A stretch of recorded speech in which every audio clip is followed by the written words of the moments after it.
Scout, welcome to Halloween Daily. Thank you so much for talking to us today. I'm so excited. Yes, I think this has been a long time coming. We've connected a couple times over the years at various conventions, and saw you not too long ago at the Haunted Screams Expo in Hampton. Got to give them a shout out. That was a good Yes. time for everybody. Yeah, such fun times. I always love doing cons. I have Yeah. such a great time. I grew up going to cons, so it's kind of like going back home, you know? Yeah, kind of a full circle Yeah. event. Yeah, we love them. We love them too. It's a one of a kind event where it's just like-minded people and everybody gets along, no matter where they come from or what they're doing the rest of the week or the rest of their time. When they're in those doors, everybody's kind of like-minded and on the same page, and it's awesome. Yeah, I love it. I love it. So we've got a lot to talk about today. You're always involved in a ton of cool projects, and of course your new podcast with Danielle. We want to talk about that, and of course a little Michael Myers conversation. Our viewers are gonna of course expect that. But before I get to any of that, I always like to start these interviews off with a little bit about Halloween itself and just kind of what the holiday means to you. Now, obviously, after 2007, it kind of took on a different meaning in your life, I imagine. But prior to being involved in the Halloween franchise, did you celebrate Halloween growing up? Was that something that you and your family look forward to, or not so much? Yeah, I mean, my dad's a mortician in a corner, so I grew up in a mortuary. So obviously, like Halloween and scary movies and all of that was like a big deal for us. So I definitely we celebrated. I went trick or treating. I did all the above. But I do remember Michael Myers was a little bit a part of my family because my uncle had this mask that I had no idea who Michael Myers was, but I knew who the mask was because he would always wear it around the holiday and scare me with it. Like it was, I would be like at my grandma's and my bed was kind of by a window and he would just like put the mask, like him wearing the mask, like, So I was aware of the mask. I was aware of it, but I never really realized what Michael Myers was until my mom showed me the movie when I was of age that I could watch it. But yeah, the Halloween was massive for me. I was a little strange. I was a little oddball. I don't know if it's from being born around the dead, but I would always be something dead, like Little Red Riding Hood dead, like a bride dead. Like I always was like into like the special effects and that kind of stuff. So it's kind of fitting that I just like found my way into this world.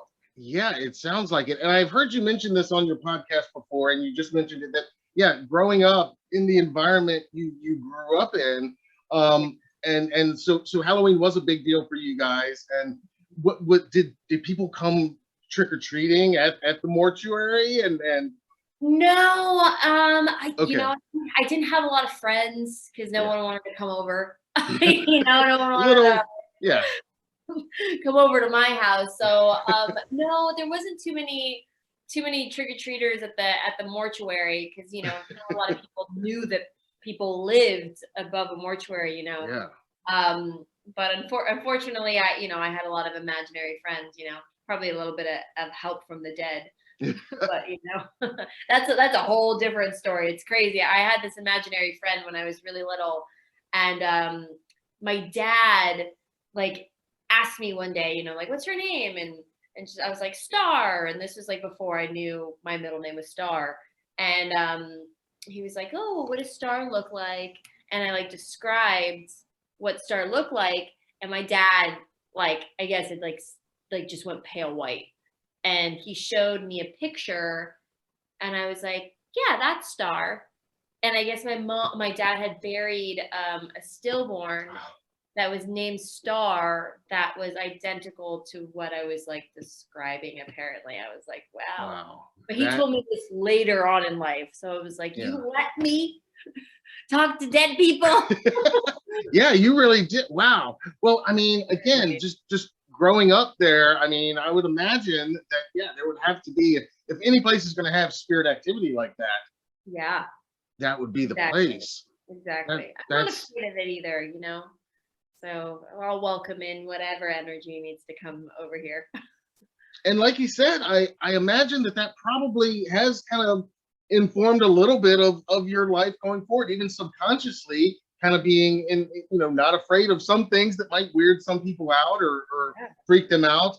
Whereas working in certain genre projects, obviously, where other people might shy away from it, you Yeah, kind of, I mean, there's an understanding that comes with scary movies. Yeah, it's all fun and games, but when you really think about it, because I've been raised in this environment, it, when someone would naturally see it, they'd be turned off by it, or it'll affect them in a way, yeah. and I don't get that anymore. When somebody Hmm. sees someone get stabbed, all I see is makeup and how they did Hmm. that, and everybody else is like imagining that happening to them. Yeah, So maybe that is why it's easier for me to like go and do those kind of characters, because I'm sure. just so like, I've had a long time to Yeah. see the real thing and all that, but so interesting.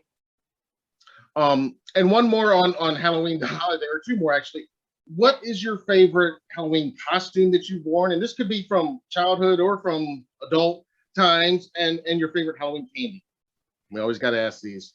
A favorite Halloween, sorry, what was the second one? Halloween candy and Halloween costume. Ooh, okay. Candy is always Snickers. I'm always Yes. looking through all these kids. I teach kids, and I'm around a lot of kids.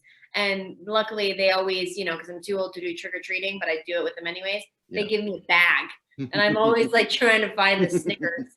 I'm like, just give me the chocolate. Just Yes. want the chocolate. My favorite, I have this picture of myself, as I also have her tattooed on my body, is Little Mermaid. I was Wow. her when I was really, really little. And I was so excited about it.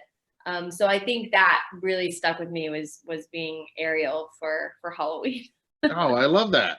I That's think that great. was before everything went dead. Before everything became a dead, it Yeah, I wasn't didn't do dead dead Ariel. Ariel yet. Yeah, well, hey, there's still time. There's Yeah, still yeah, time. You can do dead Ariel still. true. It's always appropriate.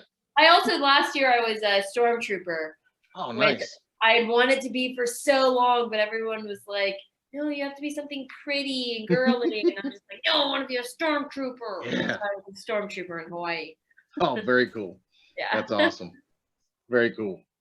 Um, Another thing that I learned from your podcast that I didn't really realize, I guess, is that you actually started acting very young, much younger than I think I realized, and maybe some of our viewers realized. When did you know this was something you wanted to do, and how did this start? How old were you when you started acting? I was about 8 years old. I was one of those kids that had ADD, that didn't shut up, that like didn't do good in school because brain couldn't focus. Hmm.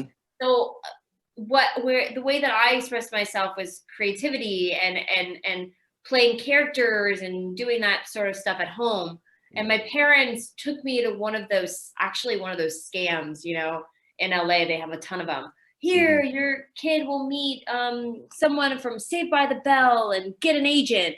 And there was a few agents there, and you just read a monologue. But I was excited about meeting Mario Lopez, so I was like, "Oh yeah, I get to meet Mario Lopez. You want me to read something? Sure." Hmm. So, and then I got an agent right away. I like signed with the team, and then I started doing Jay Leno, his TV show. So whenever Jay needed a kid, it was either myself and Brie Larson. We worked together a lot on Jay Leno, and it was like Chewing Tobacco Ken and like Temptation Island Barbie, and like it was all this kind of weird Wow. stuff. But then I also did like a lot of student films. I did a lot of films with USC, UCLA, AI, like all of those schools to kind of like get my experience up. And I think with having to grow up so fast with my environment where I lived, and being surrounded by that, by death, if you will. I Hmm. mean, as a young child, I think the understanding of life, I think it just, you kind of have to grow up a bit. And I didn't have a lot of friends. I all my friends were adults. So I kind of had this like maturity about me and understanding of like dark and things. And so I just started like doing all these dark characters on like The Guardian, Charmed, ER. It was just all these like heavy Hmm. characters as a young kid. And I think that was just really, that's like very rare when it comes to like a young adult understanding this type of material. I Yeah. mean, who I had seen it in, the first person I'd ever seen it in was like Dakota Fanning. You know, Hmm. it was like in like these really mature things. So yeah, I just kind of, I got along with adults. So it just kind of took off. And it was like that was my playground, that was my fun place, was being on set. I didn't really have that at home because nobody wanted to play with me. So Yeah. it's kind of like my school, if you will. Yeah. Yeah. Very cool. That's fascinating that you and Brie Larson were regularly on the Tonight Show with Jay Leno, and Yeah. look at you both now. I I mean, know, it's I know. I'm wow. like, it's so cool, when you're raised with like certain kids, like Emma Stone and I were in the Hmm. same acting class, and it's just it's so cool to see everybody's like, like Mika Borum, like what they've all done. She's now a director, and Sarah Paxton. I just heard her on a Hmm. podcast the other day. It's like it's just so cool to see what we're all doing. Yeah. Yeah, I'm very proud of everybody that I've met in my life from young to now. I always check on what they're doing. I always check on what's happening in their lives. Ah, that's cool. So, you mentioned that growing up you were somewhat familiar with Michael Myers. So by the time Halloween '07 comes along, um, how familiar were you at that point? Had you seen the original film or any of the other films? I mean, were you at all familiar with the franchise or John Carpenter's original? So I had seen the movie, like my mom had shown me the movie when I was like in Hmm. my teens, like early Hmm. teens, because she'd show me The Exorcist, she'd show me like Texas Chainsaw Massacre, all these movies, Yeah. but it wasn't something that I like remembered. Um, Hmm. and I didn't really realize. I mean, I was 17 years old when I was auditioning for all these movies, and it was the Untitled Rob Zombie project, and I kind of learned very fast how massive the horror genre family fan base was. Hmm. I didn't realize how massive that was a thing. Because I was just making movies. I don't know why I never thought of like the fandom, like the fan base around it. Yeah. And that's kind of when I discovered that, when that love for this genre, and especially for the Halloween franchise, the Michael Myers franchise, was when people started comparing me to Jamie Lee Curtis when I booked it. And that it was a bunch of mixed feelings, and one thing I did was, after the process, after I realized what the fuck it was, Yeah. when I booked it, I started freaking out. Everyone was like, Jamie Lee Curtis, this girl's gonna suck. She's gonna tank. Like it just like all these cruel things at Yeah. 17.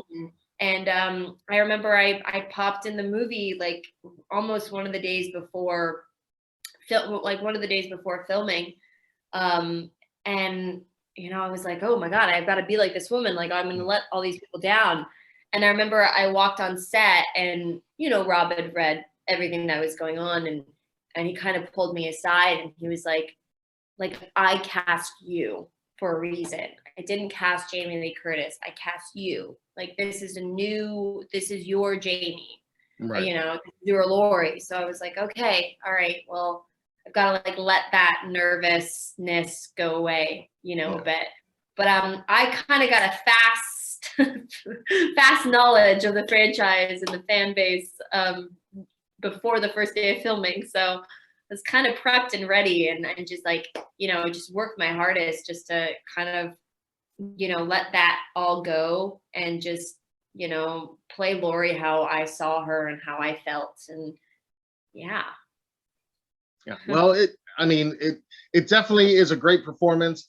And can you talk to us a little bit about that, getting the role, like the auditioning process? Like, what was that like? Because again, like you said at the beginning, it was the Untitled Rob Zombie project. So I imagine at the early stages, you didn't even realize it was the Halloween remake at that point? You just knew Yeah. it was Rob Zombie's next film. Yeah. So Rob doesn't like to meet actors in person. He likes to watch self-tapes. So that's initially what it was a self-tape. Okay. And the self-tape went in, and I didn't hear anything for like a month. And then finally I heard that, they wanted to have me do a chemistry read. So I was like, whoa, that just like sped up. So I went and did a chemistry read, and I remember I went to this office in LA, and I was sitting on the couch, and I just look up, and there's just this huge wall of just photos of everybody that's been cast in the movie. Everyone's been cast in the movie except for Laurie Strode. So, and then I see my photo just right in the middle. And it was the most surreal thing I've ever seen in my entire life. And I had not, I didn't really know Rob Zombie. I knew that prior I had watched Devil's Rejects on a set, and I remember saying out loud, "I'm going to work with that director one day." That was like the only thing I knew. I didn't know what he looked like. I didn't know anything. Mm-hmm. And all I see is like these I'm like looking down because I'm like super nervous, and I'm just like looking at my lines and hoping that I don't fuck this up. And I just all of a sudden I just see these massive boots, and I'm just like, it's like a movie. I just like look up, and there's like 70s like jeans and like punk shirt and then beard and hair, and I'm just like, who the fuck is this guy? I was like, this guy's so cool. And he's like, hey, I'm Rob, you want to come on in? And so we did this this read with the the cinematographer like filming, and I'm just like on the ground like acting with like an assistant. And then all of a sudden Danielle Harris comes in, and I'm like, hey, how are you? I don't know who you are, but what's up? And and then I like instantly realized who she was. I remembered her from the Halloween movies. Mm-hmm. And Wish Upon a Star. So I was just like, what the fuck is happening? And then I read with her, and then I left, and it was the craziest feeling. And I left like, every day I was like, did we hear anything? Did we hear anything? And then nothing happened for a bit. And then finally, after a few weeks, I got another call for another chemistry read. And I was like, okay. So I go in. Well, this time they're prepping. Like they're getting all the looks together for everybody. So everybody's in there. And I remember I took a van with Dee Wallace. Mm-hmm. And she was like, they really fucking like you, don't they? And I was like, yeah, I hope so. She's like, yeah, they really fucking like you. That was like the only thing she ever said to me. And, they dropped her off to do screen testing. And then I met up with Christina Cleve and Danielle Harris. And this is my hair is red, like I have extensions in. And they're like, let's just walk and talk and do another screen test. And so we did that. And then I went home. And then I think it was like 2 or 3 days later, I found out that I got the part, changed my hair, it was crazy. It was insane. But I did find out from Rob that I was the first self-tape that Rob saw. Okay. And the only one that he wanted. Wow. Which is super special. Like, honestly, I mean, he's just, I admire him so much. And I think everything that he does is just such a cool, unique experience. So it was definitely unique getting it, and the experience itself was rad. Honestly, like that whole experience just changed my life. Well, and I remember the excitement. I mean, I was just thinking this year, 2022, it's 15 years now since Halloween 07 came out. And I can still very clearly remember, we hadn't launched this website yet. We were still a few years off, but just as a fan, I can remember just the excitement in the air, the buildup, and then the film coming out and making a ton of money when it opened that year. And I was going to ask you, you've already kind of hit on it, but I was going to ask you about the pressures that you might have felt, because I know you've mentioned that some in the podcast as well, some of the pressures you felt going into that, and being still the only the second person to ever play this iconic role of Laurie Strode. She's a character, right up there with Michael Myers in this franchise, as far as, and with Loomis, obviously. Yeah. And only one other person has played her over all these years. And you did say that you felt some of that pressure in the beginning, but Rob kind of was able to ease that a little bit. So going forward, would you say it was a little easier and you could kind of Yeah, relax a little bit more, I guess? I think I owe it to actually being a teenager, Hmm. being 17. If I did that now, I probably would be a little bit more stressed out. Hmm. Like Yeah, there's such a like energy to yourself when you're so young. You're developing, sure. you're learning. It's like nothing can stop you, It's like that, you don't realize how serious things are. Right. And I Yeah. think I owe that a lot to me actually being 17, because if I wasn't 17 and I was myself now, I probably would be freaking the fuck out right now. Like if I would just be thinking and analyzing and putting more negative thought than I should be, and just Hmm. actually trusting myself. So I think that has a lot to do with it. But trust me, I get it. Like I'm a big fan of this franchise, Hmm. and I understand the importance of the fucking originals. Trust me. I get it. So Hmm. I understand, it was a lot for me to step into this role and take on Laurie Strode, because Jamie Lee Curtis is so amazing. I mean, she's epic. Yeah. I've seen all the Halloween movies, and I've seen the new ones, and Hmm. I'm always rooting for her. Like, when I watched the 2018 one, I was like, fuck yeah, man. I was Yeah. like, if I was playing her, this is exactly how it'd be. Like, Yeah. this is exactly how I imagine Laurie Strode being. I mean, Jamie's just such a badass, and Hmm. I just think it's such an honor that I was able to play Laurie Strode and play it, with Jamie Lee Curtis. I just think it's so cool. No one is able to say that. Um, so yeah, I'm gonna, it's gonna be something cool that I can say to my kids. Yeah.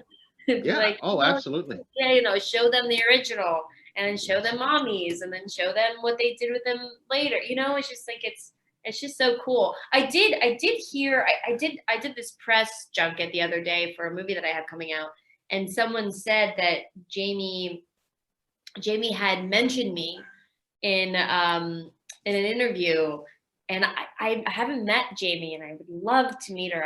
I would love to work with her. Yeah. But she had mentioned that she had seen it and that she loved what I did with it. And Oh, wow. I almost just about froze Yeah. in the interview. I was like, are you really? I was like, oh my God, I got emotional, because it was Yeah. just like, so cool. And I respect her, and the fact that she respects me, that's just awesome. Yeah. That is awesome to hear. Yeah. Um, and like you said, stepping into this massive, I mean, it is a piece of cinema history, and the franchise. I always say that it's the biggest franchise in horror, and Yeah. I still think it is. I think the current films prove that it's still the big franchise of all of them. No offense to the other ones, but Halloween, it's massive, and it still is today, bigger than ever. And there's another movie coming out this year. Hmm. Can you talk a little bit about when you were filming, the first time you filmed with Michael Myers, with Tyler as Michael? Like can you kind of describe the first time you had to see Michael on set? Yeah. So the first day on set was the scene where I find Christina's body, like Okay. naked, Yep. lifeless body, and Tyler comes in and he takes off the Hmm. mask. So that was the first time I had seen a set like that, and I had seen Tyler, and Tyler's massive. Yeah. And I was super intimidated. First, I was doing an emotional crying scene, and I'm like acting with this massive man with this mask that my uncle used to scare me, and there's a naked woman right in front of me. Like, it was a lot. It was just like a lot thrown at me. I was just like, Yeah. whoa, okay, this is day one. All right, let's rock and roll it. And then on top of that, hey, welcome to Horror Life. Here are knives. We work with real knives. We work with these knives. We work with those knives. Like, it was just like so much knowledge just like thrown at me. We had a crazy first day shoot. I almost killed Tyler, and Tyler almost killed me. And I think Rob was like, okay, so if this is how the shoot's gonna go, we're gonna have an interesting time. But I mean, once we got like the kinks of the first day, you know, I never worked with like retractable knives before. I never worked with a real knife. I've never held a knife to go stab someone in my entire life. So you know, I didn't know that they had not switched that they switched the retractable knife out with the real one. And Tyler had this like cardboard, and I went to like stab him, and I actually stabbed him, and it was the real one. But luckily, I didn't have any strength back then, and I hit the mark. Hit the mark. Ladies and gentlemen, I did hit the mark. And then later that day, you know, they built like fake stairs going up, and I'm like supposed to run up them, and when I lift it up open, there's nothing but a massive drop. So I hear Tyler down there still filming, so I'm like, all right, well, I'll just sit up here and just wait for the scene to be over. And then all of a sudden I hear his big feet coming up, and I'm trying to look, and there's like nowhere for me to like go, and he just flips it open. I just go flying, and luckily he catches me. And I just remember we walked down those steps together, and we were both trembling, and Tyler just goes, or Rob just goes, that's a wrap. That's a wrap. And I was like, oh my God, this is how horror movies are shot. And that's all day one. All day one. That was all day one. It was crazy. That is insane. So, you know, we had a good laugh, and, you know, almost died experience together. So we were like, okay, this is a good game. Yeah, kind of baptism by fire, it sounds like. Welcome to exactly. Halloween. Yeah, it was funny. It was a good time. Oh man, it sounds like it. And obviously you made a lot of friends on that set, many that you know, obviously Danielle and many others, Tyler, and that you're still in contact with. Did you know at that point some of the icons you were working with, like Dee Wallace and Brad Dourif and some of these, you know, just amazing, iconic actors that have been in some of these our favorite films over the years? Were you able to process at that point, or was it later on where you really realized? I really think my 17-year-old naive self had no idea what was happening, but I just was like, this is so cool. Like, I was like super like just like a kid. I was just like, I was like seeing things for the first time and experiencing them for the first time. I mean, later on, like at the premiere of H2 is when I found out that Brad Dourif was the voice of Chucky. And that's my favorite, you know, like I have Chucky, I have like a lot of Chucky stuff. So I like brought stuff for him to sign. I was like, holy shit, you're Chucky. You know, like I had no idea. And then I realized that, you know, Dee Wallace, my grandma wanted her autograph, was the mom in E.T. Like, I don't know. They were all like friends at that point that I didn't know until, you know, later on did I actually look at their IMDb and realize who these people were. Yeah. So I think I didn't realize it then, which I think is a good thing. Yeah. I think is a good thing, because I know me, and I would have been super nervous if I had realized who they were. Yeah. But I later discovered, when they were all my friends, how cool they were. I was like, wow, these people are cool. And there's so many of them in there. It's like everywhere you look, Danny Trejo. I mean, so many of them in there. It's crazy. Looking back now, 15 years later, what is like your favorite memory from that set? Oh God, there's so many cool memories. I think the one that'll stick with me until the end of time is you know, I turned 18 on the set. You know, that was my birthday, was on the set. And I remember I never listened to like White Zombie or anything like that. And I actually had just gotten into the scene like maybe a year prior. So it was like a newbie. And I remember Rob came up to me one day, and he had like his hands behind his back, and he had all his CDs from White Zombie on to that time. Oh, nice. And he was like, hey, I don't know if you've ever listened to them, but here you go. And he just like gave me all the CDs. And from that point on, like that was what was constantly playing in my car. Like heading to work was, you know, White Zombie and Living Dead Girl and Dracula and all that stuff. So I became like a massive fan after that.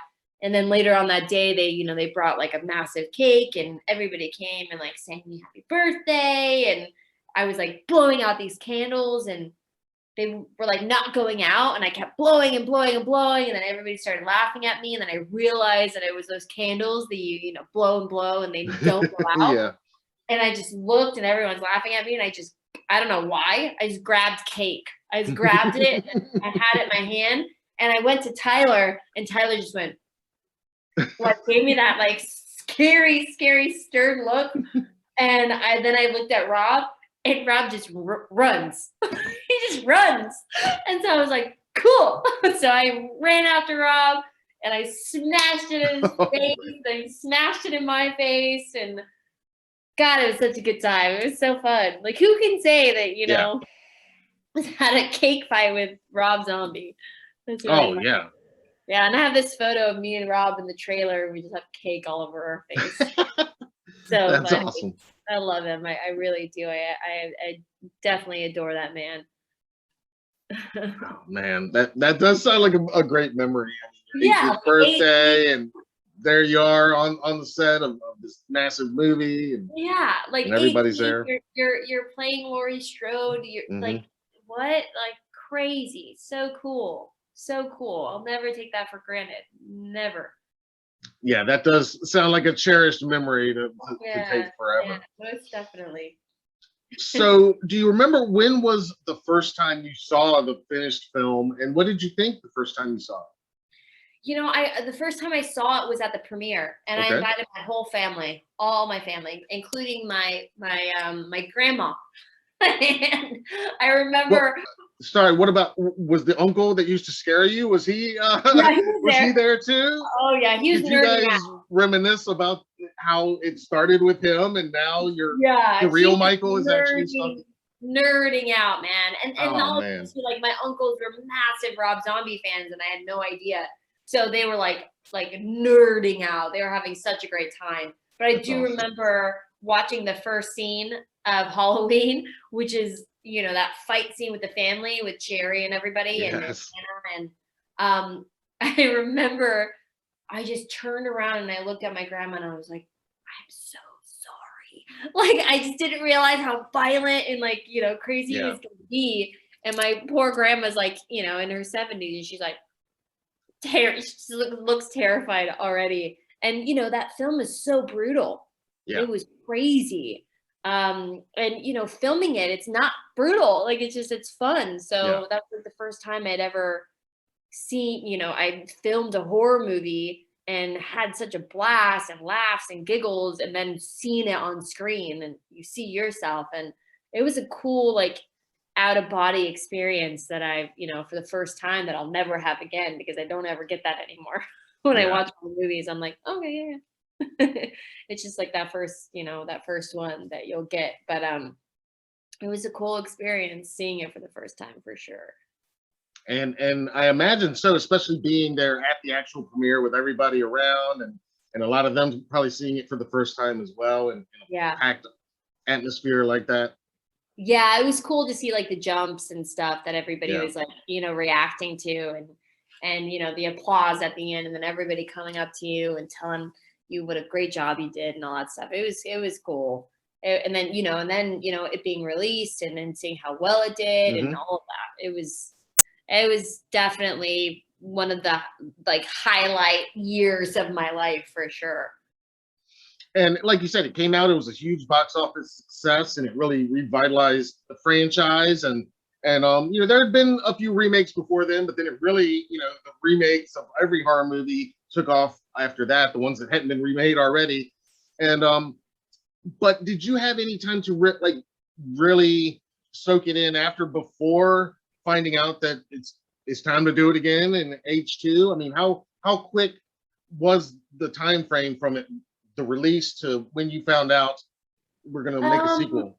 I mean, yeah, we had a break there for a bit before we realized that we were going back for a second one. I don't know why, like in my mind when I was filming the first one, I didn't realize that sequels were a thing. I didn't, you know, like I said, I was 17. I was like learning as I went along. And yeah, it had such a huge success. I mean, you know, it just got beat out, like I think last year for the first time. It was like, it still was like the #1 for the, for Labor Day weekend. Like it, Yep. you know, it was still holding its #1 slot until last year. But yeah, I didn't realize that we would go do another one. And then when we got the call about it, you know, I was just so stoked to be reunited with the family above everything else. I just was like excited to like play with everyone again. But yeah, I mean, it definitely hit me because, you know, I had a lot more people show up in my life. Let's just say that people came out of the darkness around the time that Halloween came out. And I was like, where were you? I was like, I haven't heard from you in years, or who are you? What? You know, it was interesting. And then that's kind of like when I got tossed into the horror conventions, and that's it. And then I really got a taste of fans and like this fan base of this genre. And I was kind of riding that for a bit because I was just like, this is so cool. You know, like that these things exist. And like I for the first time, I kind of like felt like I fit in. It was weird. It was such a cool feeling all around. That's very much kind of how my wife and I feel at the conventions too. You know, it's kind of like we can be ourselves and kind of just fit in. And like I said, it doesn't really matter what else is going on the rest of your life or the rest of your time. You can kind of put it aside for those hours or those days that you're there. A lot of people can and just, you know, enjoy the moment. And it is an intense fan base, like you said. I mean, it's a very passionate fan base. I mean, they're very opinionated sometimes, and everybody has their favorite films and whatnot. And so obviously, right after the release, I mean, that being introduced to that scene, I mean, that, like you said, it must have been gratifying to feel that love, you know, and the fan base kind of embracing this new chapter and this reinterpretation, reimagining, whatever you want to call it. And do you have ideas of why this fan base, you know, what the staying power is of Michael Myers and the Laurie Strode story and these archetypes? They are kind of archetypes now, pure evil, and she's kind of the symbol of pure goodness, you know, for the franchise. And I guess Dr. Loomis was too in the originals. But what do you have any idea about why fans like myself are so passionate about this franchise? You know, I can only put it as to why I like, you know, the franchise. I feel like it's like a universe for people that are, how do I put it? The people are that don't really fit into the norm. You know, like myself. I feel like it's that world. It's even like Comic-Con. It's like you can just be whatever it is that you want to be, and there's no judgment. There's just no, that's what it is. There's no judgment, you know?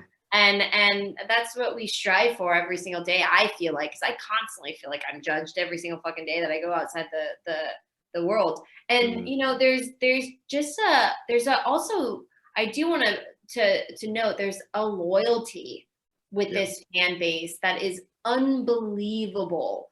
And like, this fan base will support anything that I've done, not even horror, like just anything. Like they'll watch a Western because I did it, or they'll watch a Lifetime movie because I did it.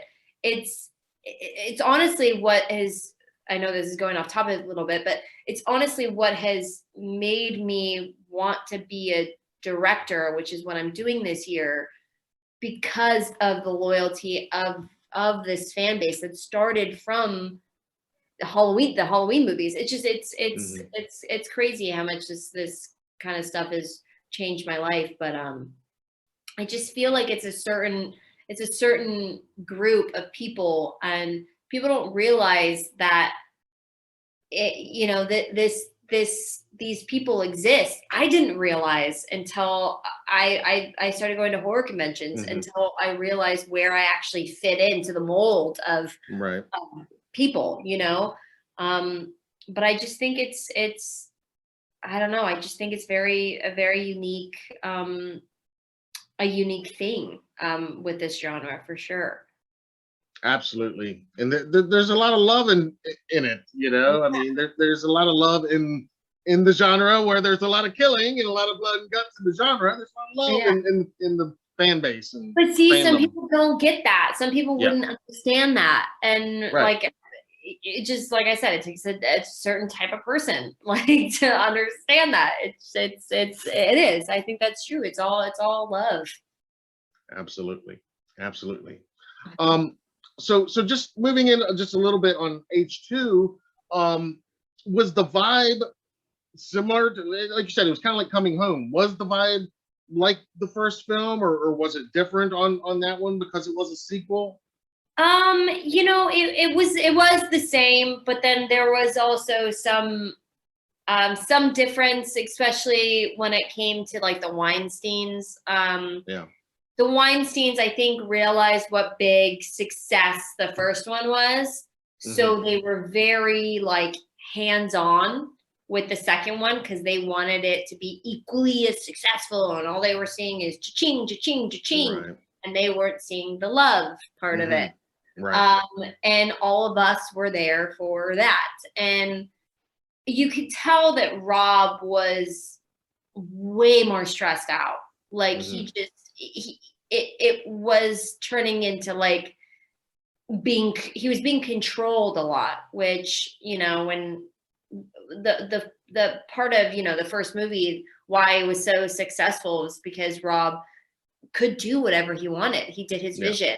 And with the second one, there was just too much like input, and like constantly, like the Weinsteins were constantly on set, which had never been the case for the first one. So when the Weinsteins were there, we knew it was going to be a rough day, because we knew something was going to go wrong. Like it was just going to be, you know, it was going to be fighting. And I think Rob almost quit a couple of times. Like it was just, it was not as enjoyable when you have, you know, those people that don't fit in the mold. And like I said, all they see is cha-ching and money and money and money and money. And they come in and they, you know, get involved in the creativity part of it, and it just like sucks you. It just like sucks everything out. So there's some kind of ups and downs with the second one, but you know, we managed to have also still a great time, because we were being reunited, and we, you know, we all wanted to continue the story. So, I mean, there was still obviously like a lot of love and fun that happened during that time. And I was going to ask, one of the questions was, what was the most challenging? Because obviously that movie, you know, it's a lot more emotional than the '07 remake. You know, I prefer the director's cut. I think I told Danielle this. I think it's got some of both y'all's best acting work in the sequel, actually, in H2, and some of that was cut out of the theatrical. But I think there's some really powerful stuff in there. And what was the most challenging part of filming that, though? What was it? What you were just talking about with the Weinstein, or what was the most challenging part for you? Yeah, I think I feel like the most challenging thing for me was obviously the Weinstein issues, and then, you know, the script was constantly changing because of that. So as an actor's point of view, like, you know, I need to know where the scene is coming from, where it's going to, so I can know where my acting is growing.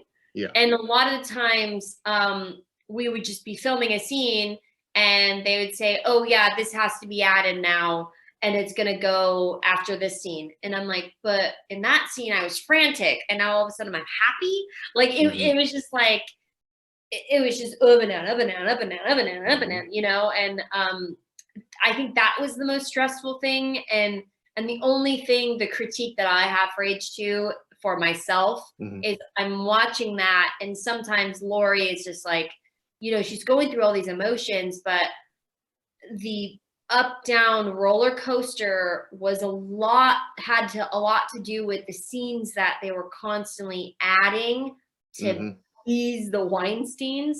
And so in my mind, it kind of made my acting seem a little, I don't know, it just, and then also too, I might be just hard on myself. There was just too much up down roller coaster for me a bit. Which I felt on set because, you know, those scenes were hard to do. But I, you know, like I said, as an actor, you kind of like, that's like the first thing that you need to know is you need to know the progression of your character. But I have gotten a lot of people that have reached out to me about, you know, PTSD and that have had it and how they're like, you know, your character has completely shown exactly what I go through and what my mind goes through, and people just don't have an understanding for how hectic and crazy my body and mind can get. But I guess that would probably be the only thing that was really stressful for me was the constant change of the script through the scene, through the movie, filming the movie. So, but a lot of that had to do with Weinstein, unfortunately. Poor Rob. I mean, if I was going crazy, I couldn't imagine what he was going with. The headaches he must have been dealing with during that. And I can definitely see, you know, what you're talking about. But, you know, you could also kind of read, and I kind of choose to read the up and downs, a little bit of the manic state of Laurie's head at that time, too. You know, she is kind of up and down in a lot of ways in that. And probably the most powerful scene, at least in my opinion, is when you find Annie's dead body and acting that, and that's, you know, a really emotional moment in the film. And I talked a little bit to Danielle about it. I love how Rob puts a little snippet of her from the time she played Jamie Lloyd, you know, just as a little wink to the fans and all. Can you talk just a little bit about filming that scene? Dude, that was very intense for me. I mean, Danielle kind of, you know, she grew to like a big sister to me. I don't think she realized at that time how much of a big sister and how much I looked up to her. Now we talk about it all the time, and she's like, "Holy shit, I didn't even know you liked me that much." I was like, "No," I was like a little girl trying to like be your best friend, and you know, and I was uncool to you. But yeah, so filming that scene, I remember that wasn't fake. Like, let's just put it that way. Like, I was absolutely traumatized when I saw Danielle and I was holding her, and I remember Rob just like let like filming continue, and I was like hyperventilating. And I remember after that scene, I just ran downstairs. I ran downstairs and I couldn't calm myself down, which has never happened to me in my entire career and still hasn't happened. I'm kind of the actor that can go in, go out, go in, go out. And I could not break this. And I remember, you know, nobody knew what to do. I think on set, it's like, don't touch the actor, don't touch the actor, don't make noises. You know, it's like that kind of thing.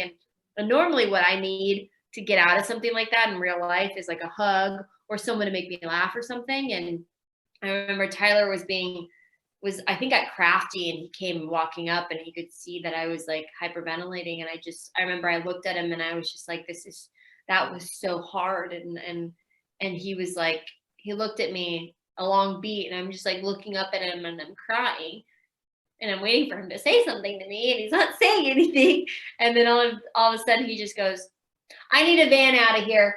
And I just started laughing, and I broke, you know, I broke it finally. But that was hard, you know, and that was super hard. Like, it's like, it was really like seeing my sister like bloody and stabbed to death. It was weird. It was crazy. You know, I really felt like I was seeing that. It was nuts. Yeah. Well, it definitely translated on the film. I mean, thank like you. I said, it's a super emotional, powerful moment in the film for sure. Yeah. I don't know how her kids are going to be able to see that one day. Oh my God. That's crazy. True. That's true. So before we get to the podcast, I mean, you've done a ton of work in the 15 years since Rob's Halloween, in a lot of horror stuff, but a lot outside the genre too. I mean, you've done network TV, you've done series, you've done indies, you've done bigger budget things. Um, what's one of those projects that really stands out to you outside of the Halloween franchise that is being especially rewarding over the last few years? You know, I've had a ton. I've had, you know, it's so crazy because like certain movies have molded me over the years. You know, I did a movie called Love Ranch, which was with Helen Mirren and Joe Pesci, and it was directed by Taylor Hackford.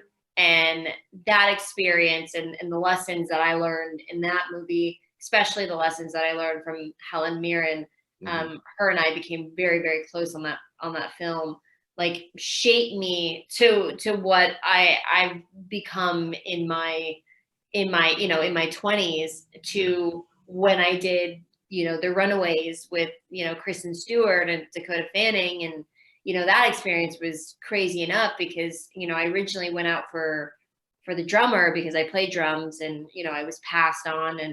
And then I remember I wrote a note. I wrote a note to the casting director of how much I needed to be a part of this project.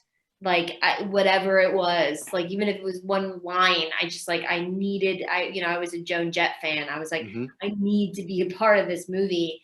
And, you know, I came in and I had like a meeting with the producer, and then in walks Kristen Stewart, and, you know, I'm sitting with her, and they're just like, we just want to see how you guys get along.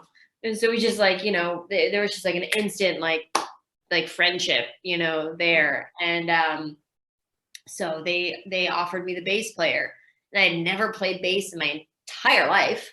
I never played bass, so I had to learn bass. And, you know, all of us girls had like, you know, these intense jams, like these intense like rehearsals leading up to filming, and they were struggling with finding their Lita Ford, and we were, you know, all together. And, you know, you watch the videos of the Runaways, and the bass player, she just kind of does this, like, you know, she doesn't really do much movement. And I remember after one rehearsal, you know, Joan Jett was there every day, and after one rehearsal, she was like, let's just jam out. And so we jammed out, and that's when like my hair started whipping around. I started like going crazy on this bass, and Joan was just like looking at me. And then I think the next day, Joan, the producer, pulled me into their trailer, and they were like, do you want to play Lita? And I was like, what? Sure, of course I'll play Lita. And so then I had to like learn guitar, and it was crazy. I mean, from not getting it to writing a note to doing chemistry read to getting the bass player to being noticed and getting the lead guitar, like it was nuts. I was like, this is crazy. Okay, cool.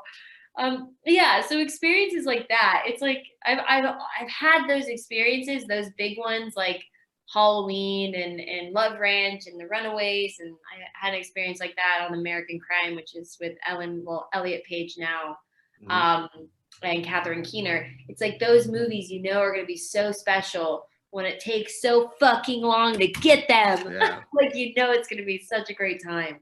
But I've had a lot of those moments in my life for sure. It's crazy. Well, you definitely have, and you. I'm glad you talked about the Runaways, because that was one I was gonna bring up, and one of my favorites too. I love that movie. I love Lita Ford from back in the day. I was a fan, and I kind of got into the Runaways retroactively around the time that film came out, you know. And I knew some of the songs. I always loved Joan Jett and Lita Ford, but I wasn't as familiar with the Runaways until around the time that film came out, and I was like, oh shit, I like their whole thing too. So so I'm glad you talked to them about that. And getting that, and how rewarding that did turn out to be for you. It sounds like that you really chased after it and wanted it and just wanted to be a part of that. You know, that shows you too. It's like you can't give up, you know.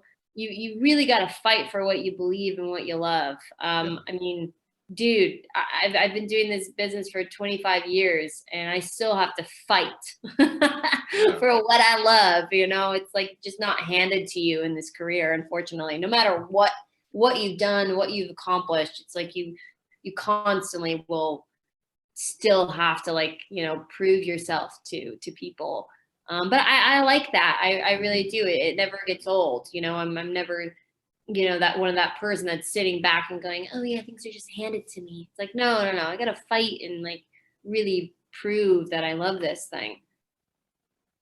And I think it'd be boring if I did sit back and just everything was coming to me. And you've met Lita, right? You met Lita, and did she approve of your portrayal?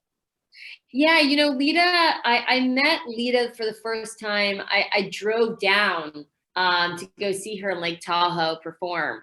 I had gotten a random message from her, I think, manager saying like, yeah, if you want to come see Lita, you know, you can go meet her. And that was like shortly after the movie came out. And I remember that was such like a surreal moment, but she had not seen the movie because she didn't give, I guess she didn't like give consent. So I wasn't allowed to be in any scenes that had drug or alcohol use or sex.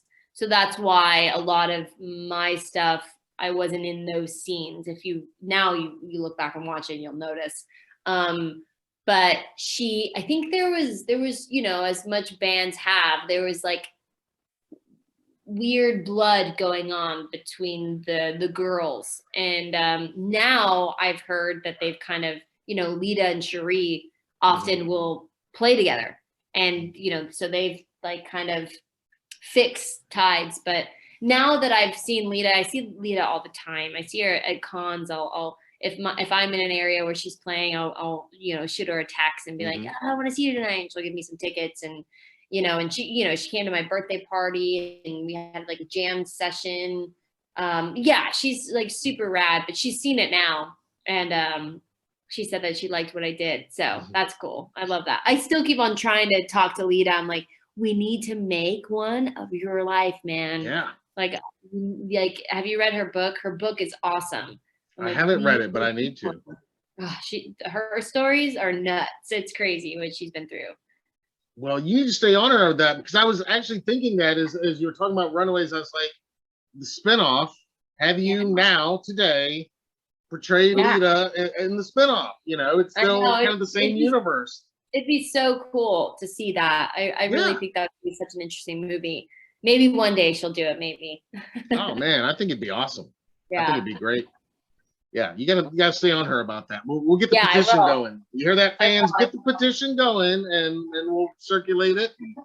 Then she'll have to do it. And so that brings us now to your new podcast, which you recently launched with Danielle Harris, our friend Danielle.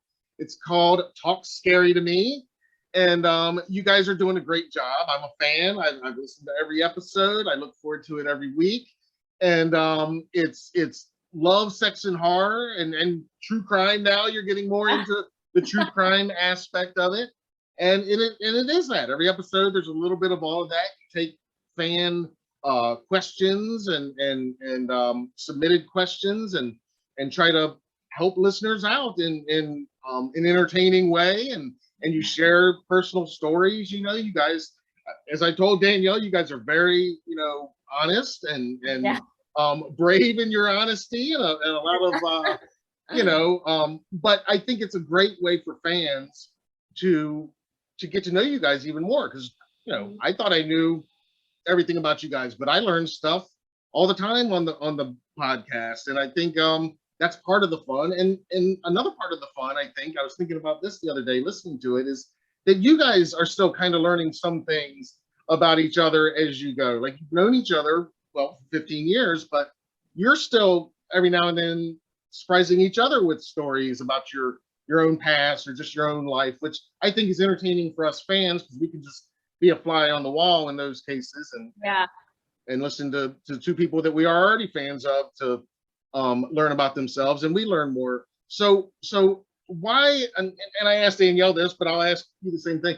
Why is now the perfect time to do this podcast, and why is Danielle the perfect partner to do it with?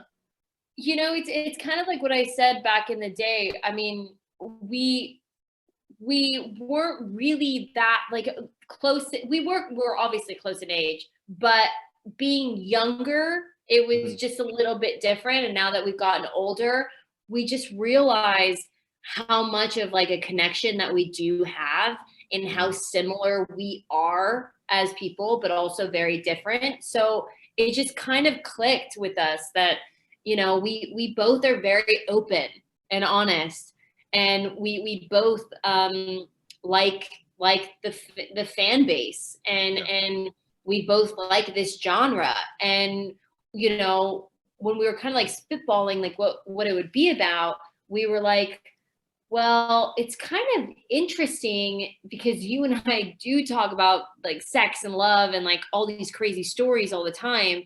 I'm like, why don't we make it like these two badass girls like talk about this? Because I used to love like Dr. Drew Loveline and use the fan base that we do have to help people, to help others, and like that's like what we like to do. So it's just kind of like it was kind of like a learning curve. We were kind of like discovering it as we went. We just kind of knew that we like to talk about these certain topics.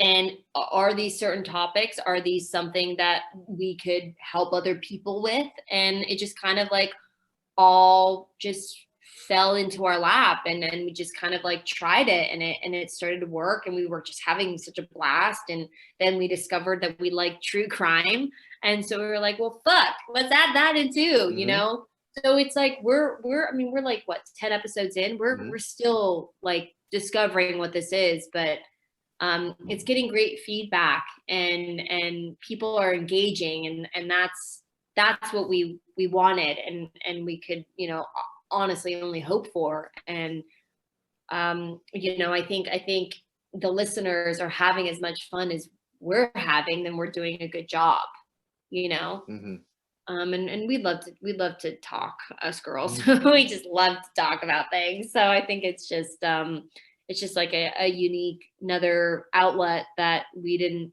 that's like kind of new. Like podcasts are like becoming a thing now, and it's just like another creative outlet for us. When we're not working, we can still feel like we're being creative.